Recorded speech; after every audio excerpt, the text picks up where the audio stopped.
Margarita Stolbizer, Sergio Abregaya, Matías Tombolín, gracias a los tres. Gracias por la invitación. ¿Qué le pareció? A ver, a mí me cuesta bastante hacer análisis de las entrevistas de la presidenta, tanto de la de hoy que de la expresidenta. Leí hoy toda esta entrevista y la que dio días pasados al periodista Novarecio. Sinceramente porque veo que hay tanta hipocresía en el medio, no hay ni un poquito de autocrítica, porque ella lo que hace es decir, no, mi gobierno no era corrupto, podía ser alguno, por lo tanto ni siquiera hay ningún tipo de autocrítica para decir se me fue a mí de control, nadie le creería. Entonces, como son entrevistas tan plagadas de mentiras, es imposible que uno pueda hacer un análisis serio del resto de las cosas que dice, ¿no? Yo creo que esta señora cada vez más se yo digo, es como que se burlara de todos nosotros en la cara. ¿Usted cree, ¿no? que hubo una asociación ilícita?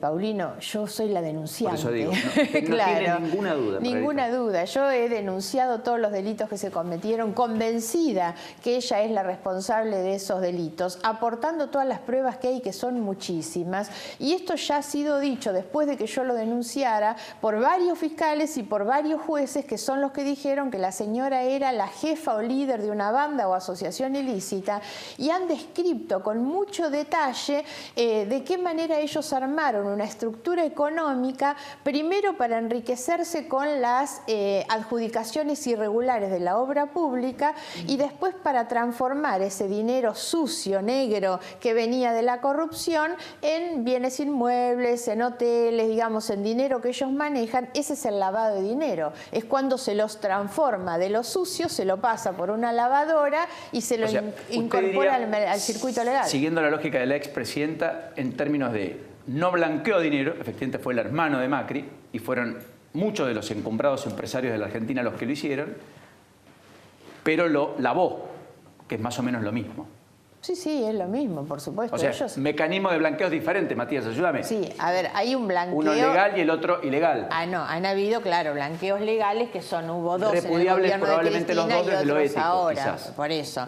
Pero no, lo que nosotros estamos hablando es del delito de lavado de dinero, un delito sancionado por el Código Penal, que es lo que hace, digamos, que en definitiva lo que hace es transformar un dinero de origen ilegal en esa apariencia de legalidad que tienen los inmuebles, los hoteles y la plata que tienen en las cuentas. Pero es claramente plata de origen ilegal. Lo han dicho a esta altura los jueces, los fiscales, y existen infinidad de pruebas. Por eso va indagatoria, ¿no? Por supuesto. 9 de noviembre es. Sí, en noviembre, no me acuerdo la fecha. No, la diferencia que hay entre un blanqueo, la situación que planteaste, el blanqueo legal es la exteriorización de activos, que se sanciona en función de la potestad que el Parlamento tiene, sancionar una norma de decir, bueno, si usted tenía dinero de un origen que no quiere explicar, paga una multa. Por cierto, recordemos que el último blanqueo de Cristina duró 27 meses. Sí, y no un tenía récord multas. Mundial, y tenía 1% de multa el CEDIN y 0% se invertías en los BAADE, unos bonos cuyo resultado fue muy magro, la recaudación que tuvo. Y cuyas personas que blanquearon no sabemos quiénes son. Sin duda. Porque acá lo que hubo es que se violó el secreto fiscal. Sí, alguien filtró una información que no debió ser filtrada. Exactamente, que eso es gravísimo y tiene que ser investigado. Pero claramente no tiene nada que ver un blanqueo de capitales, una exteriorización de activos con un proceso de lavado de dinero, que además, de hecho, los procesos de blanqueo o de exteriorización de activos normalmente se acogen a mecanismos de funcionamientos que supone prevenir justamente lo que tiene que ver con los procesos de lavado de dinero. De hecho, uno de los problemas es los famosos ROS que se disparan dependiendo del tipo las de alertas, operación, digamos. claro, el reporte de operación sospechosa que los bancos disparan cuando en el contexto de un blanqueo aparece un depósito que es efectuado de un modo extraño. No sé, un tipo que aparece con 5 millones de dólares y es monotributista. Lo que no significa que sea un sapo fácil de tragar, que aparezcan 116.800 millones de dólares de activos argentinos que no nos habían contado que estaban y que de pronto aparezcan. Y que probablemente los hicieron a propósito de no haber tributado nunca lo que otros pagando impuestos nunca pudimos juntar, y que porque terminó la mitad se lo yendo damos a al Estado. financiar la reparación histórica de aquellos que justamente no están cobrando lo que tenían que cobrar porque no tributaron lo que tenían que tributar. Pero esa es otra discusión, no tiene nada que ver con el blanqueo. Yo quiero hacer esta aclaración respecto del lavado de dinero por el cual es investigada la señora Kirchner. El lavado de dinero es un delito que siempre necesita de un delito precedente, que es el que genera la plata sucia. La plata sucia que se lava en ese circuito proviene de un delito. La señora Kirchner ya fue procesada en esa causa por constituir ella esa asociación ilícita que se enriquecía con la plata del Estado y de las obras públicas. Eso era darle a Lázaro Báez, Cristóbal López, básicamente, obras públicas por un monto y una licitación, entre comillas, prestidigitada, en un volumen y una dimensión mayor a la que el mercado podría haber ofrecido, con un sobreprecio muy importante, incluso pagando obras que nunca se hicieron, cosa que no debió ocurrir, para que esos mismos empresarios luego sean los que, alquilando las habitaciones de hoteles o eso es sus lo que propiedades, se investiga como el lavado de dinero en realidad. Pero primero estuvieron los delitos que se cometieron con las irregularidades en la adjudicación de las obras públicas. El 80 y pico % de las obras públicas de la provincia de Santa Cruz fueron todas adjudicadas a Lázaro Báez. ¿Lo imagina debido tras las rejas? Sí, claro, es, digamos, bastante factible con la cantidad de procesos que tiene y sobre todo teniendo en cuenta lo de hoy.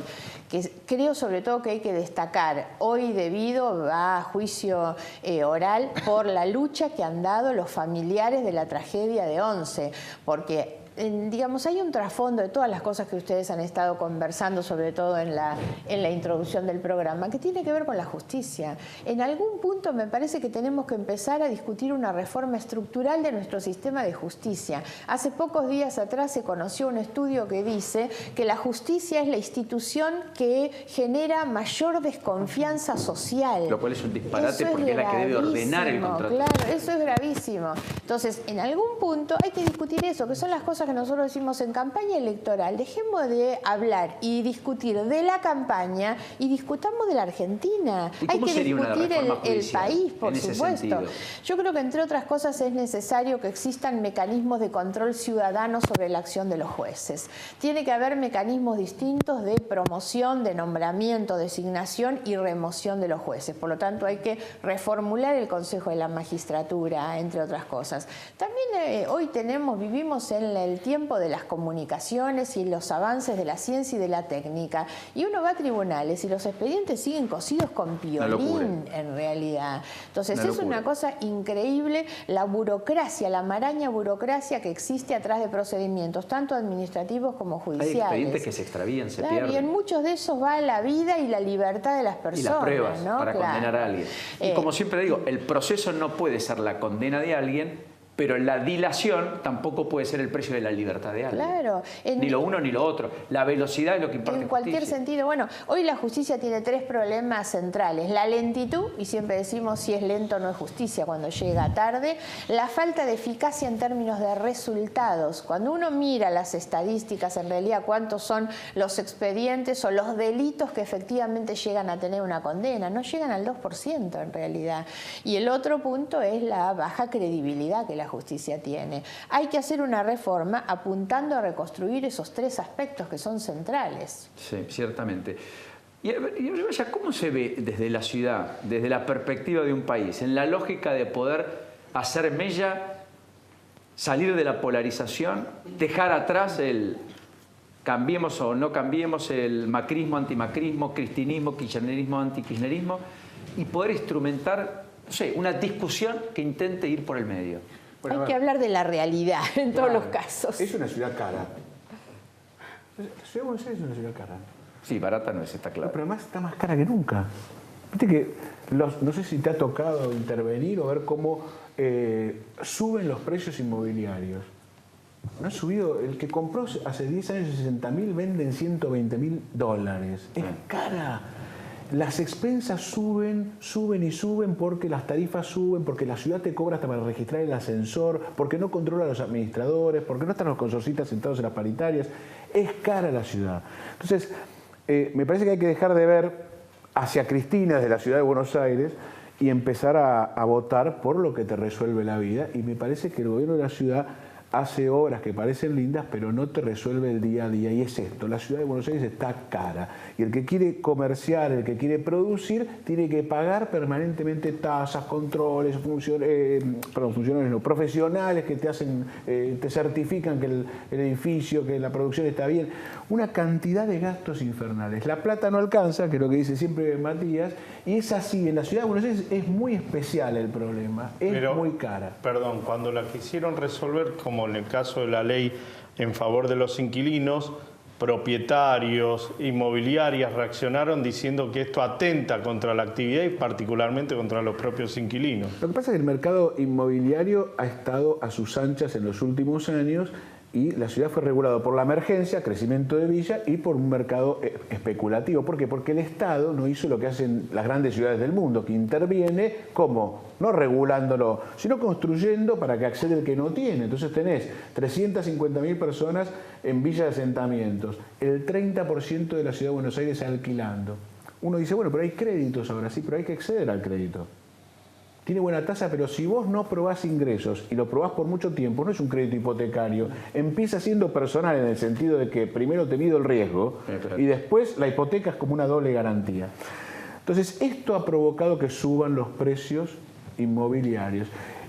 Me parece que este es el problema de fondo. Entonces, decir, bueno, no lo paga el inquilino, lo va a pagar el propietario, que además después lo puede perfectamente prorratear en el valor del alquiler. No alcanza, es decir, no es que desprecie la ley, pero la verdad que no alcanza. Hay un problema de fondo que tiene que ver con la vivienda y con el mercado inmobiliario, que es especulativo y que no es para una sociedad que necesita vivir en Buenos Aires. Hoy Macri dijo que la economía ya arrancó, Tombolini. ¿Para usted ya arrancó? Para usted le falta algunos aspectos? ¿Arrancó un sector, otro no? Mirá, a ver, yo lo que creo que hay que entender en términos económicos es que efectivamente se le acabaron las malas noticias al gobierno en lo que resta del 2017. Un año que va a terminar creciendo la economía probablemente 2,5 puntos, 2,7, comparando contra el año pasado que nos fuimos a la B. Con lo cual, lo que estamos viviendo es un proceso de expansión económica bastante parecido al 2015, cuando se vendían muchas motos y muchos autos. Es cierto que la macro está más ordenada. El tema es que en lo que tiene que ver con la discusión nacional, la pregunta debe ser respondida pensando en qué modelo de país queremos. ¿Qué modelo de país queremos para los próximos 20 años? Y el Parlamento Nacional el año que viene, con independencia de si la economía crece 3, 2 o se cae 1, va a discutir una reforma tributaria que transita de una generación a otra. Una reforma tributaria en donde lo que no tenemos que permitir es que la política se quede con la tuya. Porque lo que pasó en los últimos 15 años es que la política se quedó con la tuya, con la de todos nosotros. Porque el IVA subió, porque el impuesto al cheque vino por un rato y se quedó para toda la vida, porque Ganancias nació en el año 74 para quedarse con esa ilusión fiscal de los directivos que querían evadir impuestos a la ganancia en las empresas y hoy la pagan los laburantes y el presidente te prometió que no ibas a pagar impuesto a la ganancia y hoy te lo está cobrando. Nosotros lo que queremos es ir a defender esos intereses, los de los laburantes en el Parlamento Nacional, porque la discusión de la reforma tributaria debe ser profunda, debe ser simplificadora, es técnica, es aburrida, es compleja, pero se tiene que dar de cara a la gente. ¿Algún dato respecto de esa reforma? Ninguno. La laboral, el otro gran tema. Nosotros decimos, discutir la competitividad de la Argentina de cara a la economía del siglo XXI es crucial. No existe más la industria de las chimeneas, y el obrero con el casco. Hoy la economía es la economía del conocimiento, pero atento, que no es la misma economía del conocimiento en Dinamarca, en Francia o en Estados Unidos que en la Argentina, cuando en la ciudad de Buenos Aires vos tenés que en la zona sur el 47% de los pibes está malnutrido. Si de 0 a 2 años vos no comés o no tomás la cantidad de proteínas que tenés que tomar, la chance que tenés de competir en la sociedad del conocimiento, te lo dice un titular de cátedra del CBC, que yo los agarro cuando vienen del secundario, es ninguna. Entonces, discutir la reforma laboral se hace caracterizando la Argentina que queremos para adelante, como la reforma educativa. Nadie va a poner en términos de una economía que quiere crecer problemas respecto de la práctica laboral.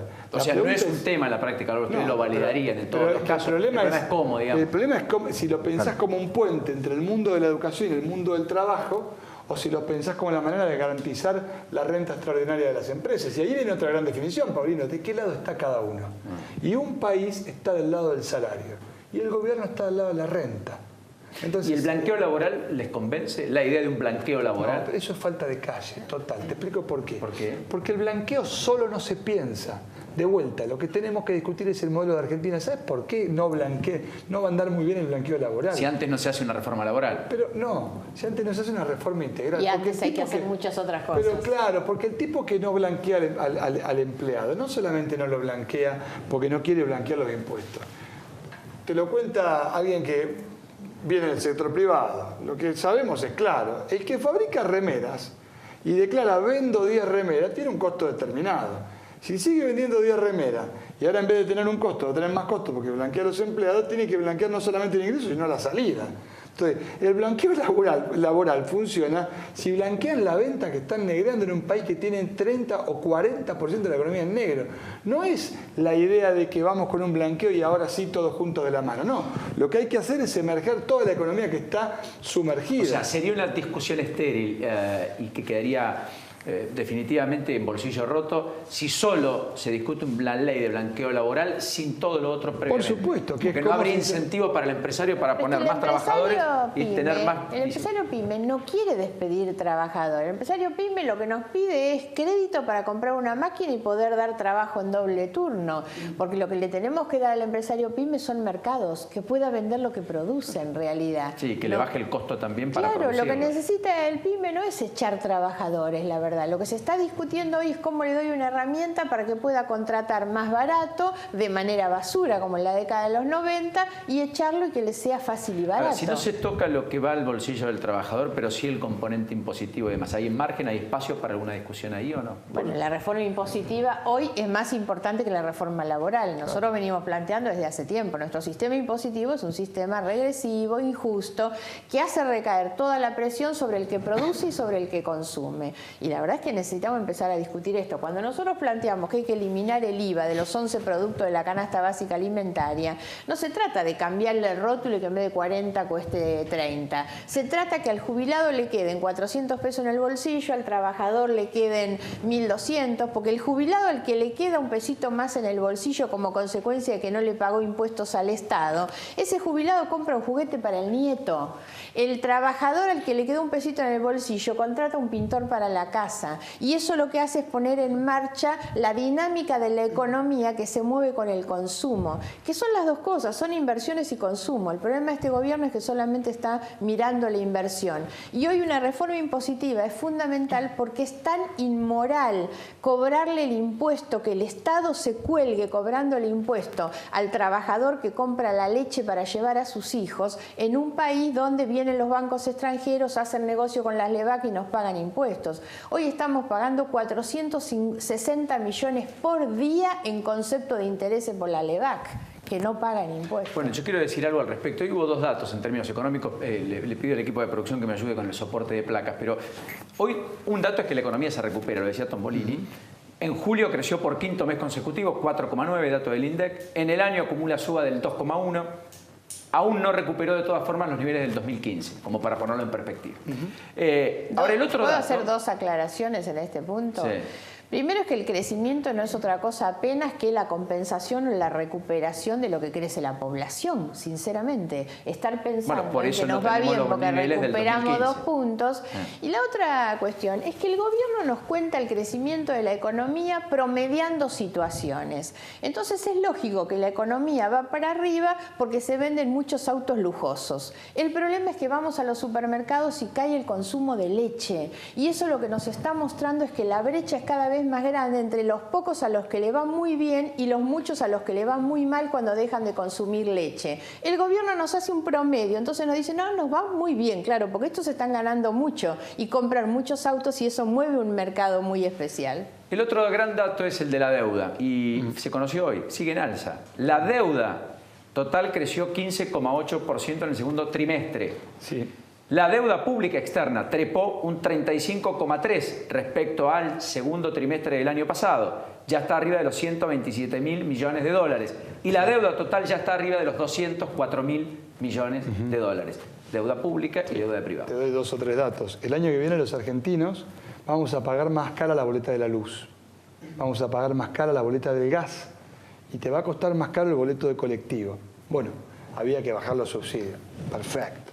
Ahora, lo interesante es que por primera vez en una década vamos a pagar más de intereses de la deuda que de subsidios económicos. O sea, pagamos más cara la luz, pero no es que nos ahorramos y esa plata queda en la Argentina. La usamos para pagar intereses de la deuda. Ahí el gobierno dice es la plata necesaria para hacer las obras para las próximas generaciones, que de lo contrario no se podrían hacer. Autopistas, autovías, mejorar los puertos, cloacas, extensión de la red de agua potable, etc. Bueno, se murió una representante hace poco de los 90, que siempre es un hecho lamentable, María Julia, y nos trajo a la memoria el momento en el que la Argentina vivió una época de bonanza, mientras se enfilaba en un tren muy divertido a estrolarse contra lo que pasó a finales del 2001. La verdad es que los modelos de los países que crecen en función de agrandar su deuda pública terminan siempre del mismo modo. Le pasó a Grecia, nos va a pasar a nosotros si seguimos así, en una gran olla popular. No significa que Argentina va derecho a eso, pero si sigue con el modelo en donde crece en función de deuda, no. Hay que discutir cómo achicamos el déficit, creativamente. Te dejo una propuesta sobre la que estamos trabajando. Me dicen, bueno, pero ¿ustedes qué proponen para bajar el déficit? Bueno, ¿qué te parece si en vez de gastar tanto en subsidios al transporte, como se gasta efectivamente para que el boleto no valga una fortuna, no reemplazamos el combustible que hoy paga 16 pesos el litro de gasoil en vez de 19 con subsidio del Estado? Me refiero a el transporte urbano de pasajeros en por lo menos el área metropolitana y 5 grandes ciudades, y usamos biodiesel a precio de exportación. Claro, eso que implicaría que las empresas pagarían 12, lo que hoy pagan 16, con además 3 pesos que le pone el Estado, supone discutir una matriz de negocios que el Estado no está dispuesto a discutir, empezando por el Ministro de Energía. Lo último es, ¿van a validar en la Cámara de Diputados, Margarita, la ley que viene con reforma de la ley penal empresaria del Senado de hoy? Entiendo que sí, es una ley necesaria. Primero que nada hay que entender que Argentina es miembro de la Convención Antisoborno desde hace 20 años y sin embargo no cumplimos con las normas. Una de ellas es que efectivamente las personas jurídicas respondan por los delitos que se cometen.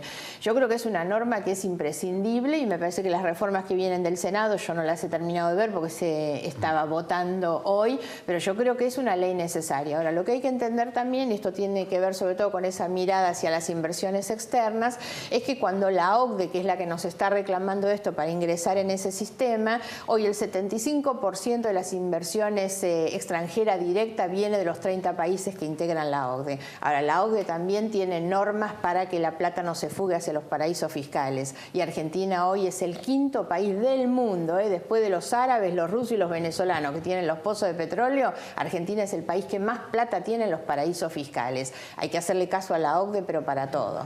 Es interesante lo que dice.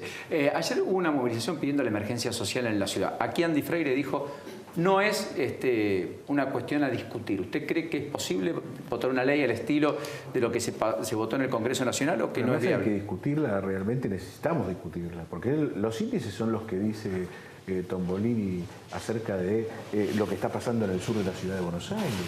No te tenés que hacerlo. La ciudad tiene como una grieta que tiene que ver con la pobreza como lo tiene en Argentina, y la ciudad la tiene con el sur.